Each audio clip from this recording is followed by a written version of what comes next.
I see the work that y'all putting in, and I see how good of a job and how dedicated everybody has been to it, right? So tell me something else, Chris. Like, I know that they're going to turn in this information at the end of the month.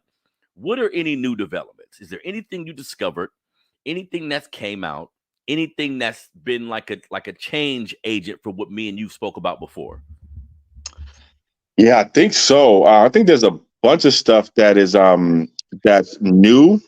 I think there's a bunch of stuff that is well, there's a bunch of stuff that I learned that I didn't know personally. So like just in this work and in this process, and obviously there's stuff that I learned about how to do this, too. But there's stuff that I didn't know about our people and our condition as a people before this process, and also about our history as a people. So there's definitely stuff that I think that is important that I learned. But I think more to your question, there's a lot I think that the task force is going to be recommending that's pretty new. That's a pretty new development.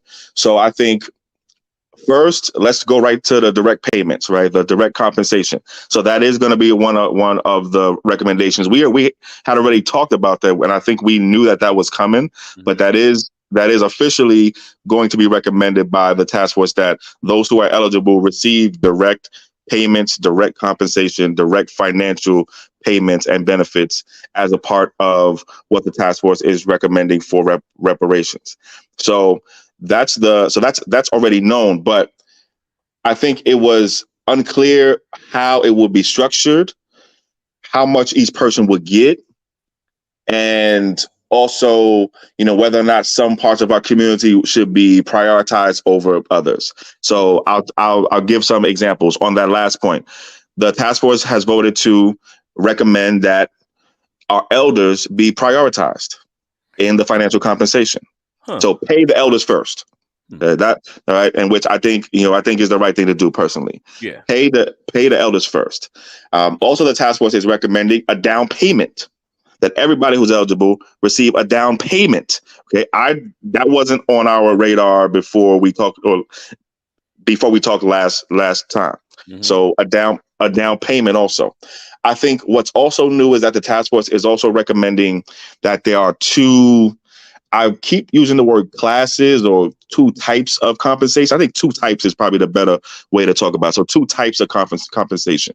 There's a compensation that everybody who's eligible, as long as you are a descendant of someone who is enslaved or free and living in this country before the year 1900, and this is actually something else that's new since the last time we talked, that you have at least 6 months of residency in the state of California between the years. Right, between the years of 1850 and 2020. Okay, so most of us, okay, actually probably everybody that's alive right now. Okay, so you meet those two criteria. You are a descendant of someone who is a person who was enslaved or free and living and black and living in this country before the year 1900, and you have at least 6 months residency in the state of California between 1850 and 2020. So that gets you in the door. Then once you're in the door, you're eligible for two types of compensation. So generally, everyone who's eligible will be eligible for what I'm calling the general compensation. So you won't have to show any evidence or documents that you were particularly harmed in this particular way, or you had something done to you in housing specifically, or something done to you in education specifically, or something done to you in mass incarceration specifically, or something specific happened to your black-owned business, or you specifically had some property taken. You won't have to show that you have any specific particular type of harm. Right. Generally speaking, if you are a descendant and you have that residency, the assumption is because you've lived with this your whole life, you have suffered some harm. Okay. So that's the general, right? How much each individual is eligible for in that general bucket will depend on how long they've lived in California. That's actually different too. I want to come back to that. Okay? Yeah. Right on. But then the second type or class of direct compensation that individuals who are eligible will be eligible for is what I'm calling the specific type of compensation. So there's a general type of compensation. You just get it because you are a descendant, etc. And then the specific type. And this type will probably require folks to have some sort of evidence for. And that is, you had a particular bad thing happen. So the government came and took my property. I was unjustly, wrongly incarcerated. My business suffered some particular bad thing happened specifically. Then for those individuals in that case, on top of the general stuff, they get to make an extra claim on top of that too. Okay.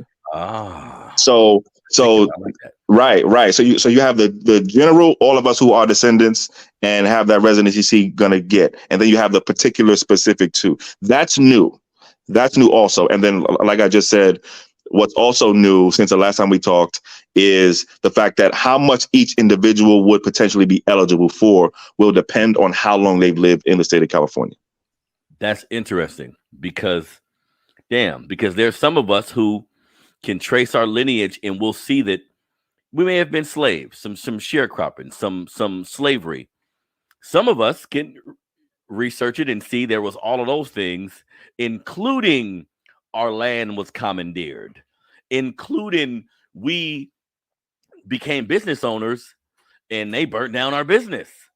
You see what I'm saying? Like that I like all of the particulars because that's necessary. And if we're going to get down to the minutia of it, because look, and I'm going to discuss this in a minute. I've researched, what Japanese Americans were paid, what Jewish people are still getting paid.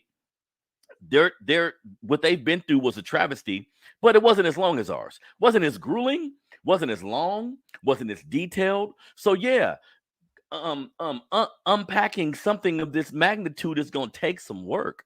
It's going to take some doing. Like Japanese Americans and people of this manner, it was one incident, lasted for a few years. You know how many people were affected? In some way, it's easier to assess. How should they be reciprocated? Much easier. You see what I'm saying? This is the most difficult and grueling tragedy in American history.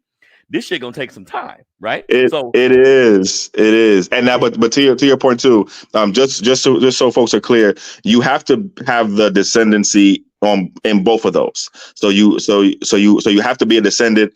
So no matter whether you're eligible only for the general or the specific, you still have to satisfy both of those criteria, that you are a descendant and that you have that residency too. Yes, you're a descendant of slavery and you have the residency. That's dope. And I was on board with everything you guys are doing from the beginning, but once we did lineage, I said, now we got it.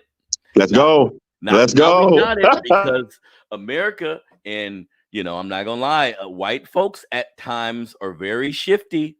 Because if we don't say lineage, Rachel Dolezal, I'm about to say, you get the Rachel Dolezal reparations. All right, everybody checking black. All right, everybody checking black now. That's not, and it's not enough. Now it's.